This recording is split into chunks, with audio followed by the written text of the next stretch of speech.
Hello, fellow Movie Crusaders. Welcome to another episode of Sean's Movie Crusades. My name's Sean Wasserkrug, and today we are going to be reviewing the latest in the long-going Terminator franchise, Terminator Dark Fate.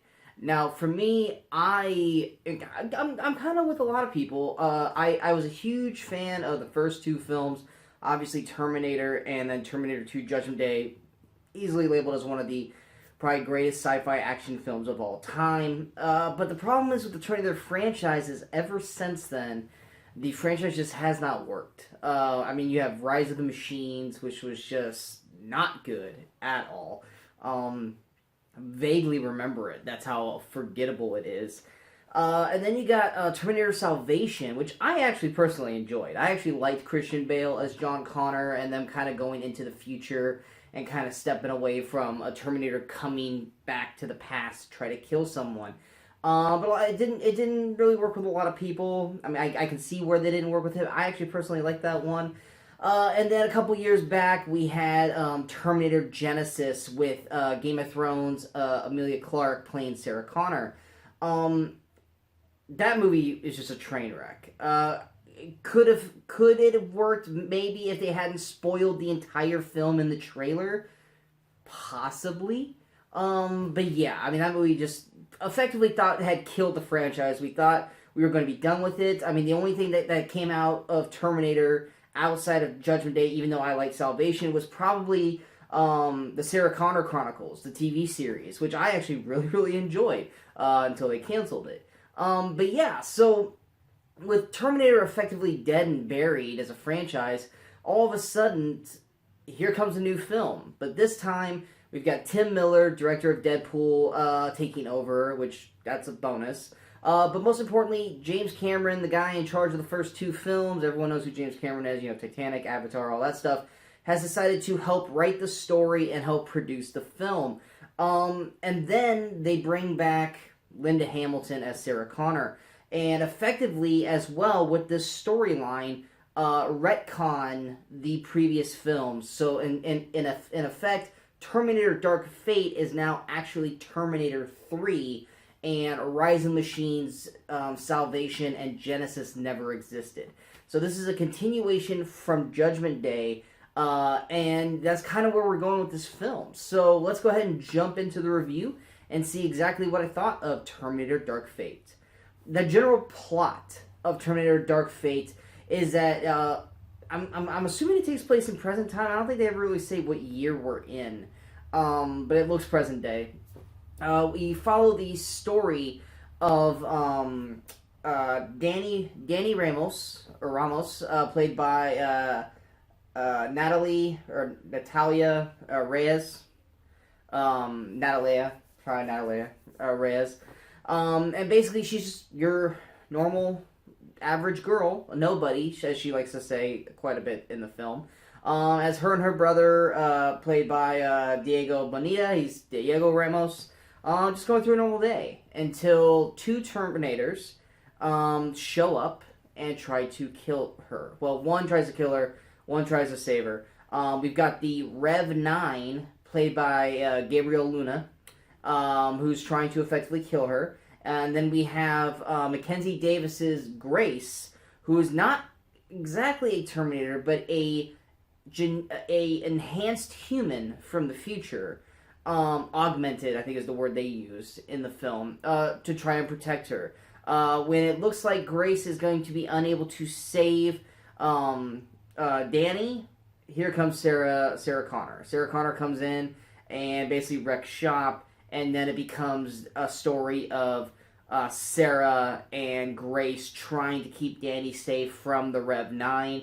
And eventually they meet up with, as you can see behind me, good old Arnold Schwarzenegger as the T-800.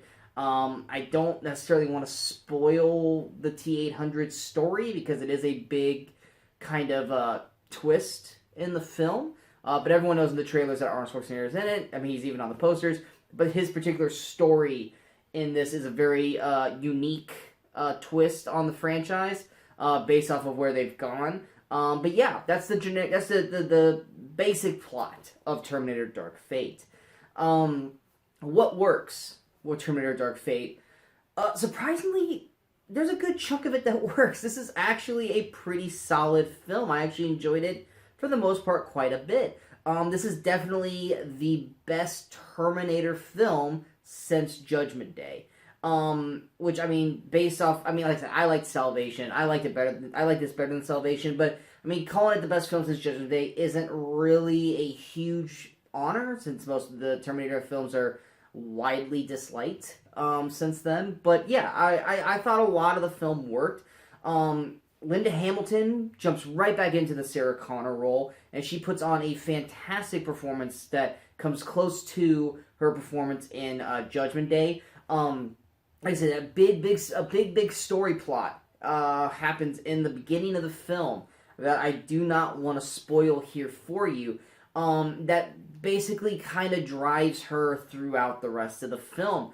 And it was definitely a unique approach with what they decided to do. It's definitely their way of saying, yes, we are retconning this franchise by going this route. And for longtime Terminator fans, this could either really piss you off or be a nice, fresh, unique thing that they were trying to do in Genesis but didn't work. But by doing it, a different kind of plot thing here to really change the course of where the franchise is going. I personally am on the side of I thought it worked in a sense. Like I said, I can't really go too far into it because I don't want to spoil it. But yeah, it was definitely when it happened, I was like, oh damn, okay, we're gonna go that route. All right, cool. Let's see where this goes. And for Linda Hamilton and Sarah Connor, I liked the driving force it took when it gets to a certain point in the film. But I mean, her main focal point is to hunt down Terminators and kill them, which they don't. If there's one main crutch, which I'll get to it in what doesn't work, is there's a lot of story being told, but not really being shown. Basically showing that, yes, this is a linear storyline based off of this one character of Danny with everyone kind of coming around it, but there's a lot of stuff that's mentioned or said that shows you that things have been happening consistently for the last at least few years, if not since Judgment Day 2, or Terminator 2 Judgment Day, that we just have not seen. And it would have been nice to have at least seen or flashed back to, than just it being dropped, like, in a sentence. But yeah, it's, yeah, Linda Hamilton does a great job with Sarah Connor. She goes right back into the role just like she had never left it. The two big standouts for me are definitely Mackenzie Davis. I've been a huge fan of Mackenzie Davis ever since she showed up on the TV show *Halt and Catch Fire*, which anyone who likes a good drama, a technology drama, because it's about the building of computers and the start of the internet, stuff like that, she's amazing in it, with Lee Pace, and I can't remember the names of the rest of the cast right off the top of the head, but she's a fantastic actress, and she really jumps into the Grace role. I really liked her character because in the unique twist that I mentioned earlier, she's a Terminator, but she's not a Terminator. She's actually human, who has been augmented with machines to make her faster and stronger and be able to fight Terminators. Kind of like Salvation, where Sam Worthington's character thought he was human, but he was actually a Terminator. Grace is an actual human with Terminator parts in her to help her fight the Terminators better. But her being a human allows her to act more like a human in the film and less like a robotic character like Arnold. And it allows for a better chemistry and better story between her and Sarah Connor and her and Danny that helps build the characters throughout the film, and it allows for more an emotional grab between those characters as well, because you add the emotion, and there's more to the story, obviously, as you go through the film, which I'm not going to mention here, that definitely makes Grace's sacrifice, because obviously her being sent back, I don't think we've ever had a Terminator movie where if they got sent back, they ever were able to go forward where they left. So for her to sacrifice herself to come back and try to save Danny, for being a human. I mean, we got it with Kyle Reese. Those are really the only two humans I can think of in terms of the film franchise that have gone back in time to basically try and stop this.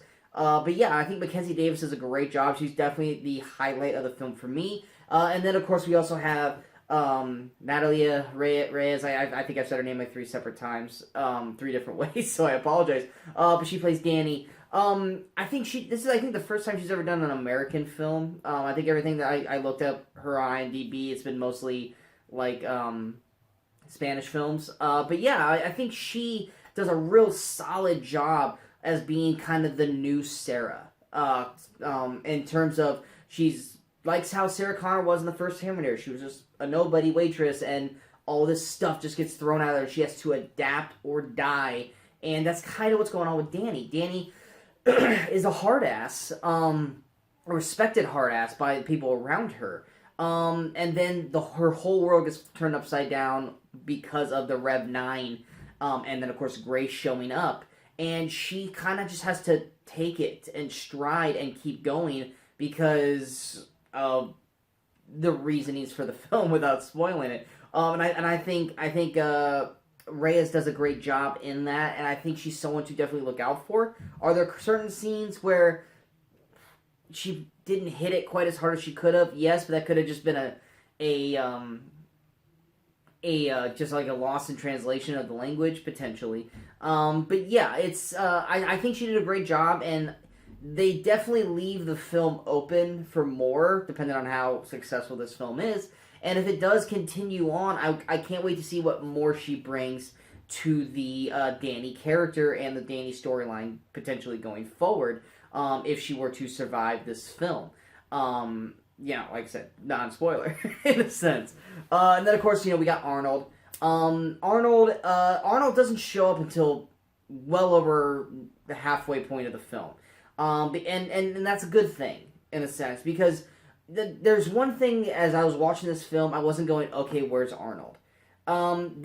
Sarah, Grace, Danny, and Rev 9 did a solid job of continually keeping the story active, entertaining, and building as you go, to the point where when Arnold shows up, he's an added plus, not a needed one. If there is a potential weak link in the cast, it is Arnold. And it's not because Arnold's performing badly, it's just that his character's story has a lot of loose ends. And they try to just literally fill all the plot holes up in one long dialogue conversation between him and the group. And for them, they're just going to accept it. But for all of us who have watched this franchise, who know the characters, stuff like that, there was a lot of times where I wanted to kind of go, yeah, how does that work? Or, yeah, if that doesn't make sense to me. Which is going to be kind of a negative. And because of that, Arnold is kind of, his character, not his performance, his character is kind of the weak link to the film overall. It was almost to a point where it's like they could have just done it without Arnold. Because, Arnold's T-800 character, or Carl is the name he goes by in the film, wasn't really needed, I don't think. Yes, it's nice seeing Arnold play the T-800, and it's nice seeing Arnold go out and do action films, but his performance was not needed for this film to work. This film worked fine without Arnold. Yes, it was a welcome surprise to have him on it, but if there was one character they could have removed and the film still would work, it's definitely Arnold Schwarzenegger's character. And then, of course, you got Gabriel Luna, who plays the Rev 9. Rev 9's kind of a mix between the T-800 and the T-1000. He has the ability to split into 2 versions of himself. One version being kind of like the T-1000, where he's kind of liquid metal, and then the other one being kind of more like a more flexible T-800. And so that ability makes him a lot more terrifying of a Terminator, because if you think you got one of them captured, and then he just splits off and you'll go off into a second one. So you almost kind of have to pay attention to which one you're fighting, because based off which one you're fighting, the fighting styles are different, and the way to attack it has to change. So it's definitely a unique approach to it. And then with Luna playing Rev 9, unlike the T-1000 with Robert Patrick, or even the T-800 with Arnold, they give him a little more charisma. He has full-on conversations with people where he acts like a normal guy when he shapeshifts, because he does have the shape-shifting kind of ability of the T-1000. He has regular conversations with people, regular kind of connections to people that he talks to, which I liked because it made him even more terrifying because he acted more like that person. It made his ability to shapeshift and be confusing to the other characters a lot more of a potential threat, but they never really go too far into it. They could have gone into great detail of making that a threatening point of this film, but they just don't ever go fully formed into it. That was definitely a missed opportunity in my eyes, but I think Gabriel Luna does a solid job as Rev 9. There are points where he goes back to just being like robot mode, which kind of just is uneven with his charismatic side and then him just being a robot. But I liked his performance overall as the Rev 9. And I think it was a solid number 2 or number 3 to obviously the T-1000 and then the T-800 performances. But yeah, the action set pieces for the most part work very, very well. Is there one set piece that you could tell is heavily CG'd?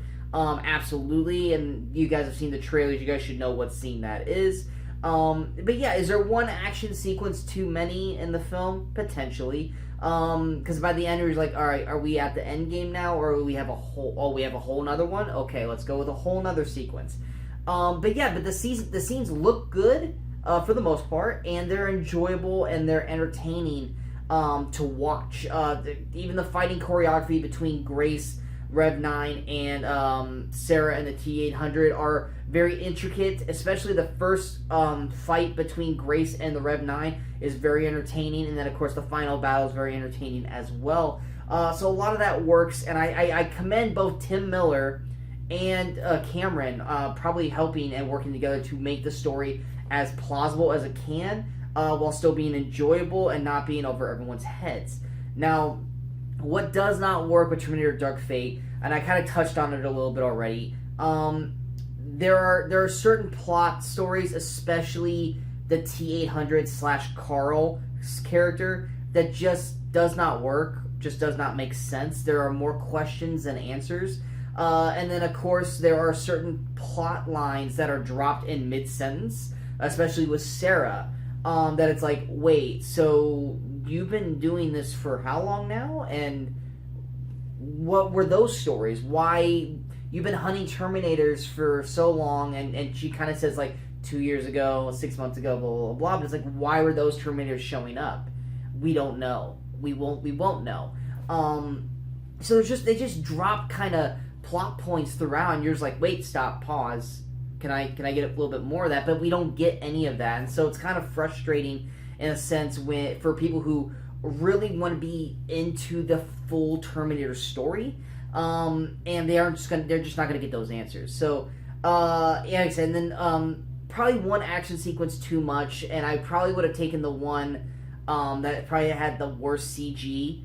And it is the one that's in the trailer, which I'm not going to say which one it is, but I think you guys are going to notice that it was just, that one just didn't seem to quite work, and also was very inconsequential to the story. By the time they're done with it, it was just like, so what was the point of this fight? Other than just throwing another action sequence into it. But yeah, performance-wise, I thought everyone was good. Like I said, Luna, I liked him as Rev 9. He was very charismatic. Could they have done more with that with him with his shape-shifting abilities? Yes, that was definitely a missed opportunity. But then sometimes they just kind of made him go back to robot mode, which just felt different from his charismatic side. I wish they just kind of would have stuck with one or the other. I would have preferred the charismatic one, just to kind of keep it in the same kind of points throughout the film. But yeah, with the film itself, I mean, it does set up potential sequels, but they don't really. I would say it's a mix of Judgment Day and Terminator. They take a lot of the things that worked with the previous two films and they kind of repeat it in this film. Now, some people might use this as like the Force Awakens in a sense, where it's like, cool, you basically just did New Hope all over again. Which I disagree with that argument per se, but is this movie very Judgment Day-like in a sense? Sure. but does that mean that it's a ripoff of Judgment Day? No, it does enough to be different and do its own thing. But there's a lot of future story elements that are like I said, dropped in mid-sentence, such as it's no longer Skynet, it's called Legion, the AI machines that have taken over the world. Skynet died with Judgment Day. So now it's a new company called Legion, but that just kind of gets dropped in mid-sentence, and it's like, oh, cool, can we get some more of that? Nope, you don't get any of that. So there's a lot of just storylines that are mid-sentence said, but just not fully panned out or explained, that for someone who wants a full, complete story might get a little frustrated with. But yeah, overall thoughts. For a Terminator film, this is definitely a must-see. If you're a Terminator fan, especially a fan of the first two, this is definitely a must-see, because to see Linda Hamilton back in the Sarah Connor role, and of course Arnold back in the T-800 role, you're going to enjoy it. They both do a great job in performing both of these characters. Like I said, Linda Hamilton in particular comes back full swing like she has never left that role. And plus we get the two new additions of Mackenzie Davis as Grace and Natalia Reyes as Danny. So like I said, all good additions. I think for the most part you guys are going to enjoy it. So like I said, I believe it when they said that this is the best Terminator film since Judgment Day. I agree with that. And this one is a very, very solid film overall, and I enjoyed it quite a bit. So, I mean, going to your overall scores, like I said, it's not a perfect film. There are some things wrong, but for the most part, it's got great characters, it's got great action, and it keeps you entertained throughout. There was not a point where I was checking my watch going, how much longer we got left of this film. So because of that, Terminator Dark Fate gets an 8 out of 10 for me. Like I said, it definitely has some room for improvement. So that's something they can look forward to if they continue on with sequels to this film franchise. But yeah, so that's why it gets an 8 out of 10. And I strongly recommend anyone who is a Terminator fan to definitely go out of your way to go see this. If you have never seen a Terminator film, you'll probably still enjoy the movie, but you will be as lost as probably everyone else who has never seen a Terminator film, because you're not going to understand the relationships of the characters and kind of stuff like that. But for someone, could someone watch this that's never watched a Terminator film? Sure. But there's just going to be some things that you're just not going to quite get or understand overall. But yeah, so I hope you guys enjoyed this review. If you guys did, go ahead and hit that like button. If you guys feel like this review is worth sharing, go ahead and hit that share button. But most importantly, don't forget to hit that subscribe button to the channel, so that we guys stay up to date with all the latest videos that pop up on Sean's Movie Crusades. And of course, don't forget to follow us on all the social media outlets you see below. Next week, we got a few things coming out. We've got Jojo Rabbit. I think it's finally getting that wide release. So as soon as I can get that thing watched, you will definitely get a review of that film. Also, Midway comes out next week. Was it Playing with Fire or Catching with Fire? The new John Cena firefighter film. That comes out next week. And then, of course, Dr. Sleep, the Shining sequel. So be on the lookout for at least some of those reviews coming next week. And yeah, so there's, like I said, there's a lot more. And then gonna announce this coming in November, mid-November, probably about the week of Thanksgiving. The Movie Crusaders, me and the rest of the Movie Crusaders, we are going to be coming on and doing a Star Wars movie-by-movie discussion of the episodic movies, not the spin-offs. So sorry, no Rogue One, no Solo. We're going to get together and we're going to have a full-on discussion of each film, starting probably week of Thanksgiving. So be on the lookout for that. Each episode will drop two times a week, probably on Mondays and Wednesdays, and that'll lead up all the way to the release of Rise of the Skywalker. So be on the lookout for that during Thanksgiving week. As like I said, episode 1 will be episode 1 Phantom Menace. And so calling it the Movie Crusaders Ride through the Star Wars galaxy. So be on the lookout for that, plus all the reviews coming in the next couple weeks. And until next time, in case I don't see you, good morning, good afternoon, and good night, Movie Crusaders.